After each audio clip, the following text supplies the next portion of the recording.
आता दिसत आहे? आता दिसत आहे का माधवी? नाही मॅम, काहीच नाही दिसत आहे.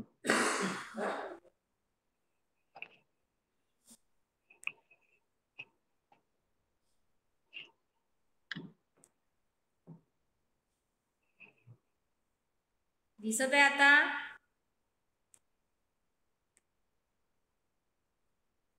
स्क्रीनवर दिसत आहे ज्ञानाधिकरण आत्मा. माधवी दिसत आहे का?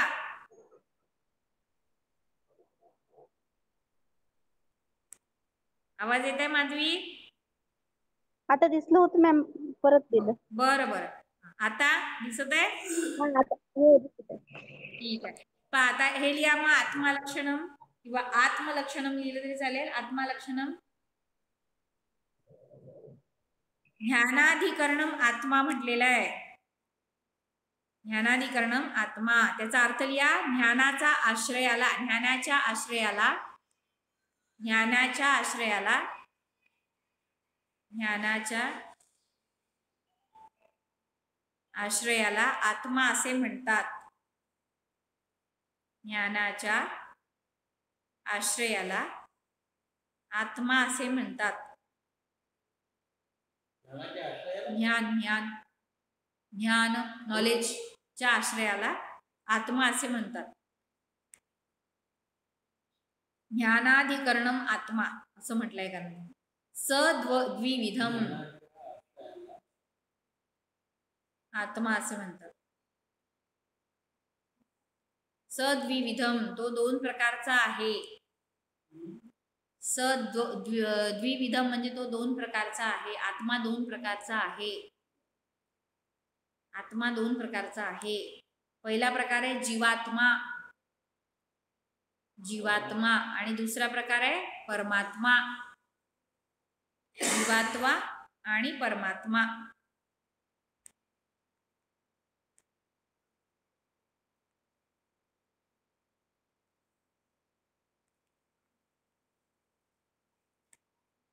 त्यामधील परमात्मा, त्यामधील परमात्मा, त्यामधील परमात्मा जो सर्वशक्तिमान, त्यामधील परमात्मा जो सर्वशक्तिमान,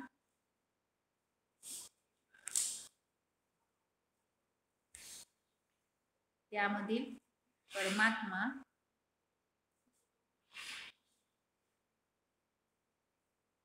परमात्मा जो सर्वशक्तिमान, कंसामध्ये लिहा ईश्वर,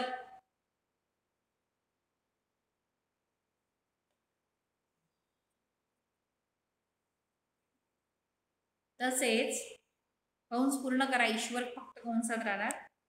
तसेच सर्व ज्ञानवान, सर्व ज्ञानवान किंवा सर्वज्ञ लिहिलं तरी चालेल, एवढं मोठं लिहिण्यापेक्षा सर्वज्ञ लिहा, किंवा तसेच सर्वज्ञ आहे.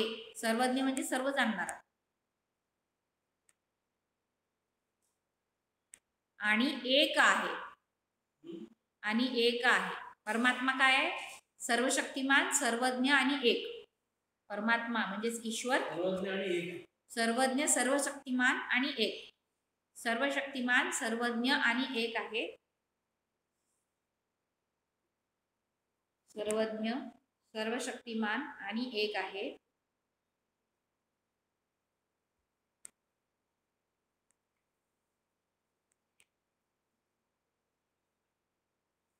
हा परमात्मा, हा परमात्मा, ती बॅग इकडे ठेवून द्या नाही तर सर तुम्हाला छान हाईट पाहिजे. तो परमात्मा धर्माधर्म किंवा पुण्य पाप, धर्माधर्म किंवा पुण्य पाप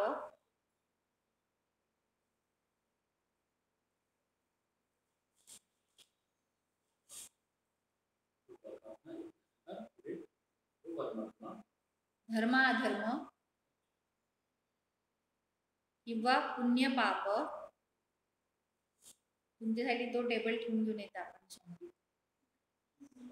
पुण्य पाप च्या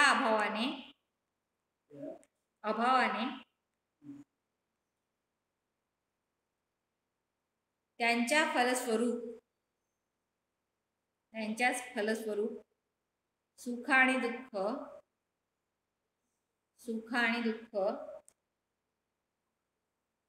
यांच्या भोगाच्या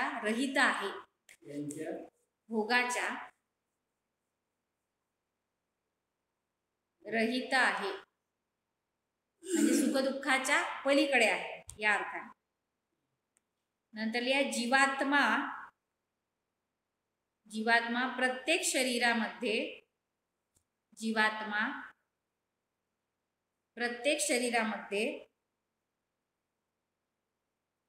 भिन्न भिन्न आहे, परंतु परमात्मा सारखाच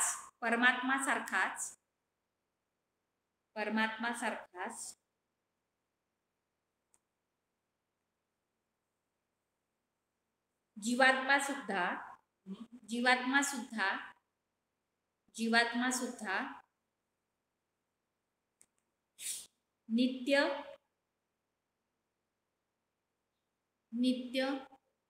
आणि विभू आहे. आत्म्याचं विवरण बरंच मोठं आलं. म्हणजे जर पेपरला आत्मा आलं तर तुम्हाला प्रस्तावना तुम्ही कमी केली तरी चालेल, इकडे विवरण वाढवू शकतं.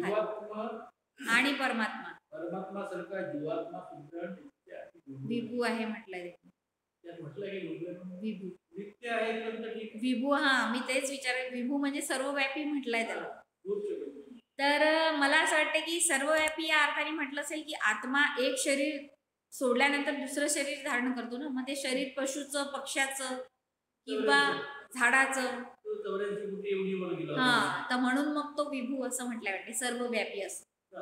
हा, विभू हा शब्द आलाय कारण त्याच्यामध्ये. संस्कृत मध्ये पाहून घेऊ एकदा. बघा आता संस्कृत मधली शेवटची ओळ जी आहे, जीवात्मा प्रति शरीर भिन्नो, तेच जे आपण लिहिले की प्रत्येक शरीरामध्ये तो भिन्न आहे, प्रति शरीर भिन्न, विभव नित्यश्च. विभव म्हणजे विभव नित्यश्च, म्हणजे संस्कृतमध्ये त्यांनी तेच म्हटलंय, विभू आणि नित्य, सर्वव्यापी आणि नित्य आहे. तर बघा आपण परत एकदा पाहू विवरण काय दिलेलं आहे की ज्ञानाचं जे अधिकार आहे ते आहे आत्मा. ज्ञानाचा आश्रय काय आहे तर आत्मा आहे. म्हणूनच म्हटलं जातं की जेव्हा व्यक्ती मृत्यू पावतो तेव्हा त्याच्या सोबत काय जातं तर त्याचं ज्ञान पुढे जातं असं म्हटलं जातं. म्हणजे मी अगोदरच तुम्हाला म्हटलं होतं पहिल्याच पिरियडला की असं आपल्या हिंदू धर्मामध्ये मान्यता आहे की जेव्हा मृत्यू होतो तेव्हा आत्मा पुढे काय घेऊन जातो तर ज्ञान सोबत घेऊन जातो. जे पूर्ण त्या शरीरात असताना आत्मा जे ज्ञान प्राप्त केलं ते पुढे घेऊन जातो. म्हणजे बाकी काहीच नाही, कोणताच आनंद नाही, सुख नाही, दुःख नाही, कुठलीच आठवण नाही, वाईट किंवा चांगली आठवण काहीच नाही, फक्त ज्ञान घेऊन जातो. बऱ्याचदा असं होतं ना की जन्माला आल्यानंतर मुलं एकदम सर्वसामान्य कुटुंब असतं आणि त्यांचा मुलगा एक्स्ट्रा ऑर्डिनरी काहीतरी अशी बुद्धिमत्ता घेऊन जन्माला येतो. तर त्याचं कारण मला वाटतं हे असेल की तो आत्मा जो आहे तोच मुळात ज्ञान घेऊन मागच्या जन्मामध्ये त्याचं जे ज्ञान आहे ते पुढे आता तो घेऊन आलेला आहे त्याच्या या जन्मामध्ये, म्हणून तो खूप ज्ञानी आहे असं म्हटलं जातं. तर म्हणून मग म्हटलेलं आहे की ज्ञानाचा आश्रय असलेला आत्मा असं म्हणतात. मग आत्म्याचे दोन प्रकार सांगितले त्यांनी, जीवात्मा आणि परमात्मा. जीवात्मा म्हणजे आपण आपल्या शरीरात असलेला आत्मा घेऊ व प्राणी मात्रांच्या शरीरात असलेला आत्मा, वृक्षांच्या शरीरात पण म्हणू शकतो आपण जो आत्मा आहे तो आत्मा, तो झाला जीवात्मा. आणि परमात्मा असे दोन प्रकार केले त्याचे. मग परमात्म्याचं पहिले विवरण सांगितले की परमात्मा काय आहे की जो सर्वशक्तिमान आहे आणि सर्वज्ञ आहे, म्हणजे सर्व काही जाणणारा आहे. आणि म्हणून मग म्हटलं आहे, मग पुढे म्हटलं आहे की तो धर्म अधर्म पुण्य पाप यांच्या अभावाने, म्हणजे यांच्यापासून तो परे आहे. धर्म अधर्म आणि पाप पुण्य यांच्यापेक्षा काय म्हणता येईल त्यांना वेगळा आहे, याचा त्याच्यावरती काही असर व प्रभाव होत नाही आणि त्यामुळेच तो सुख दुःख आणि यांच्या भोगापासून तो रहित आहे. म्हणजे या गोष्टींचा त्याच्यावरती काहीच परिणाम होत नाही. जीवात्मा जो आहे त्याच्याविषयी म्हटलंय की तो प्रत्येक शरीरामध्ये भिन्न भिन्न आहे आणि तो सुद्धा नित्य आहे. म्हणजे तो सतत एक शरीर त्यागून दुसरं शरीर धारण करतो, मग परत ते शरीर जुनं झालं की तिसरं शरीर असं सुरू असतं. पण त्याला त्यांनी विभू पण म्हटलेलं. मग कदाचित असं असेल की विभू म्हणजे सर्व प्रकारच्या जीवात्म्यांमध्ये तो असतो म्हणून त्याला विभू असं म्हटलं असावं बहुधा. त्याला बघावं लागेल आता त्याचं काय कारण आहे. त्याच्यानंतर आहे आता नंतरचं मन. मन आणि इथे मग आपलं द्रव्य संपेल. 9 द्रव्य संपतील आपल्या इथे है ना. मग गुण सुरू होणार. 9 द्रव्यांमधला 9वा द्रव्य आहे हा मन. मन लक्षणम लिहा आणि त्याचा अर्थ लिहा. सुख कॉमा दुःख, सुख कॉमा दुःख इत्यादी. मन लक्षणम अर्थ लिहा. सुख कॉमा दुःख इत्यादी आत्मस्थ आत्मस्थ आत्मस्थ अर्धा स त्याला थ. आत्मस्थ म्हणजे आत्म्यामध्ये असले. आंतरिक, आंतरिक पण लिहू शकता. आंतरिक आत्मस्थ. स्थ स्थ म्हणजे राहणारा, आत्म्यामध्ये राहणारा. या आंतरिक पण लिहू शकता. आंतरिक.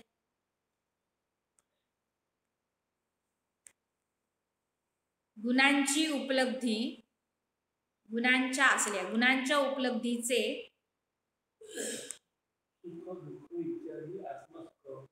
गुणांच्या उपलब्धीचे साधन, गुणांच्या उपलब्धीचे साधन भूत. साधन भूत म्हणावं लागेल. साधन भूत. भूत म्हणजे साधन असलेले. साधन भूत. अंतःकरण, अंतःकरणाला, अंतःकरणाला मन असे म्हणतात. मन असे म्हणतात. पुढे लिहा. मन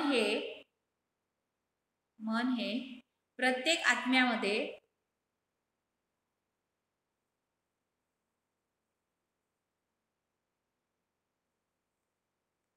नियत असल्या कारणाने अनंत आहे.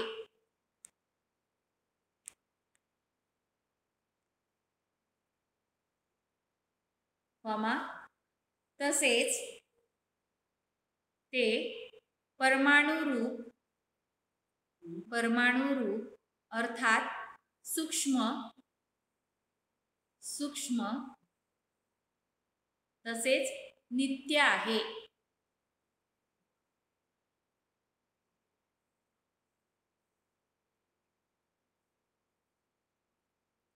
मग आता इथे विवरण मनाबद्दल. मन जे आपण दृढार्थाने मन जे म्हणतो तेच मन आहे इथे. सुख दुःख या भावना आपल्याला ज्याने फील होतात, जे आपण मन ज्याला म्हणतो तेच मन. तर इथे म्हणलं की सुख दुःख इत्यादी आंतरिक अंतस्थ गुणांच्या जे साधनभूत आहे, म्हणजे ज्याच्याने आपल्याला या सगळ्या अनुभूती होतात, ते अंतःकरण म्हणजेच मन आहे. आणि ते प्रत्येक आत्म्यामध्ये असल्यामुळे, नियत असल्यामुळे, म्हणजे असल्यामुळे, स्थित असल्यामुळे अनंत आहे. मन कसे आहेत तर अनंत आहेत आणि ते परमाणु रूप अर्थात सूक्ष्म आहे. सूक्ष्म आहे आणि नित्य आहे.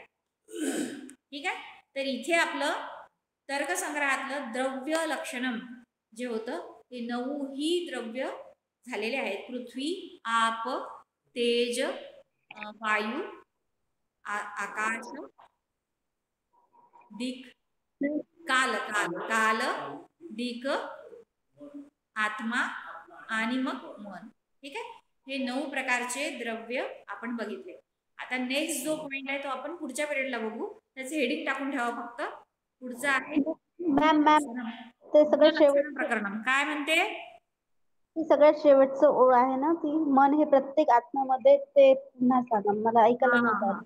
बर सर सांगा बरं काय लिहिलं तुम्ही. शेवटची ओळ सांगा. मन हे प्रत्येक आत्म्यामध्ये हा ली माधवी, मन हे प्रत्येक आत्म्यामध्ये नियत असल्या कारणाने, मन हे प्रत्येक आत्म्यामध्ये नियत असल्या कारणाने अनंत आहे. पुढे काय सर?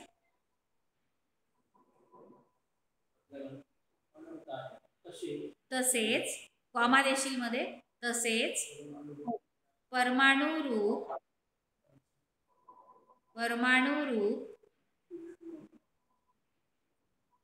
म्हणजेच सूक्ष्म तसेच नित्य आहे. परमाणुरूप म्हणजेच सूक्ष्म तसेच नित्य आहे. नित्य आहे. झालं मॅम. ठीक आहे. समोरचा पॉइंट टाकून ठेवा. आपण उद्याच्या पिरियडला बघू गुणलक्षण प्रकरणम. पॉइंट टाकून ठेवा फक्त, आपण नंतर बघू. गुणलक्षण प्रकरणम. गुण किती आहेत? गुण किती सांगितलेले एकूण? किती आहे सांगा पटकन. द्रव्य 9 आहे, गुण